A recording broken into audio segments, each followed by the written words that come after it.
Brought to you by the Every Dollar app. Start budgeting for free today. One of the things I've talked about from stage in our events for many years, and it always gets a cheer, regardless of political affiliation, is the idea that if you can get out of debt and get on a plan and increase your generosity, the things you can do, and I can show some examples of when an entire community does this, how many St. Jude hospitals we can build, with how many foster children get a home.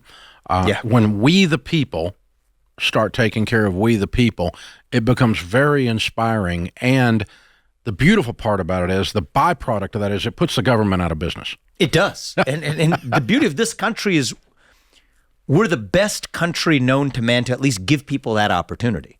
And every one of us has our own unique God-given gift, right? And I think that this is a country, we use a word like merit.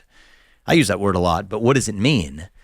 I think it's living as part of a system where everybody can achieve the maximum of their God-given potential without any government or any system standing in your way.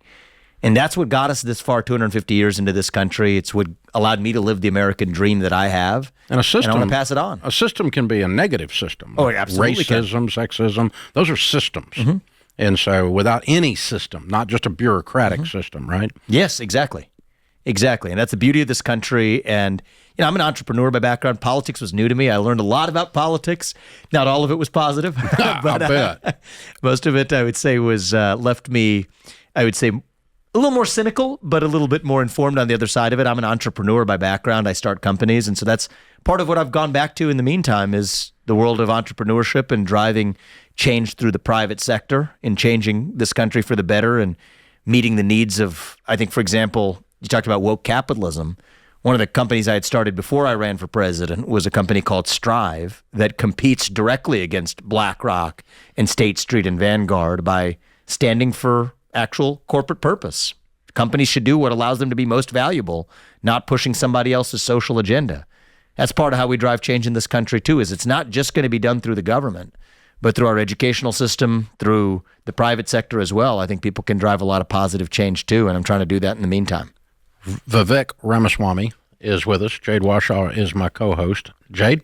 Yeah, I want to know. So one of your 10 truths that you talk about is the idea that capitalism can lift people out of poverty. Yes. A lot of people would push back hard against that. They feel like capitalism is one of the things that's keeping them trapped. So talk about that a little bit. Yeah, sure. And I want to distinguish between crony capitalism, which is a perversion of the real thing, and actual true capitalism.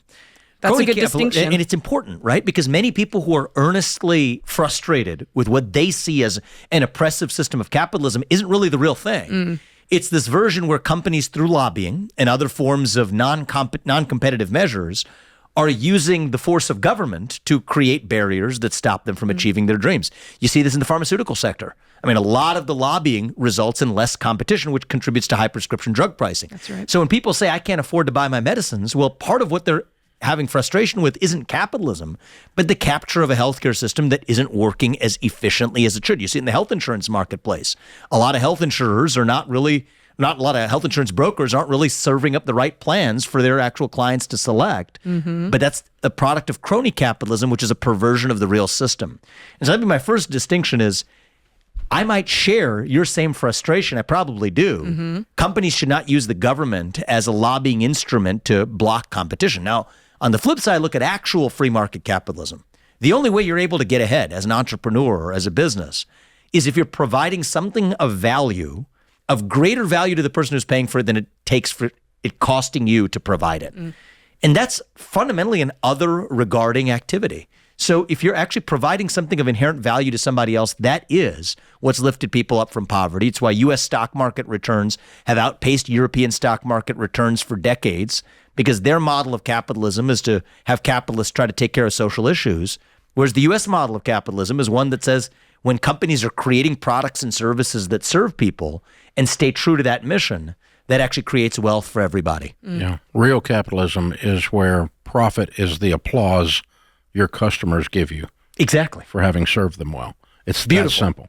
It's that simple. And so, money, or the making of money, when it's done in service of human beings. I haven't heard that line. I'm going to take that, though. Yeah. I like that. It when it's an act of service. One of our core values is here. If we help enough people at Ramsey, we don't have to worry about money. That's one exactly of our core values. We have 14 core values on the wall. That's one of them on the wall all through the building here. And so our job is to make sure that we are a blessing, and then we can't keep the blessings from flowing at us. It's actually interesting you mentioned that. It's even one of the pieces of advice I give to young people. So you're talking about the customer side. Even if you talk about the labor market or the job side of it, a young person can't find a job. Here's my advice to him is show up somewhere and volunteer to work there. Make yourself so valuable and indispensable such that when it comes time for you to find another opportunity to move on, they won't let you leave. Yeah. They're going to actually pay you what you actually deserve. And so it goes whether you're an employee looking for a job, a business selling a product. Yeah. I love that. Bathe, do the right thing. Bathe, smile, have some energy, bring it, add value, and you can't, they won't, they'll do anything to They're keep not going to let you go. They're not going to let you go. And that is to me, that's so true unusual. capitalism, is actually you provide something of value to somebody else, either as a worker or as a company or whatever it is, without the cronyism in government, the corruption that you see of lobbying the government to be able to mess with that competition. That's true capitalism that lifts us up. There's such a distinction there that you speak about, and I agree with you. Why do you think it gets grouped together when we can see it so distinctly different? Yeah, well, I'll be candid on this. I think that the Republican Party has assumed the mantle of standing for capitalism, but much of the Republican Party has been corrupted by some of the same forces of crony capitalism, subsidies or favoritism or corporate welfare, such that somebody else earnestly saying, okay, you guys stand for capitalism, but you got the bailouts in 2008. That happened under a Republican administration. Yep. There's a Republican president, Republican Treasury Secretary, bailed out institutions that took on way more debt than they needed to, more leverage. You're not hearing That's the what butt they did. music. I got to go, brother. Vivek Ramaswamy, check him out at Vivek G. Ramaswamy at Instagram and at X. Be sure and check him out. Thanks for stopping by, my friend. Thank you. Good seeing you guys. Create your free every dollar budget today, the simplest way to budget for your life.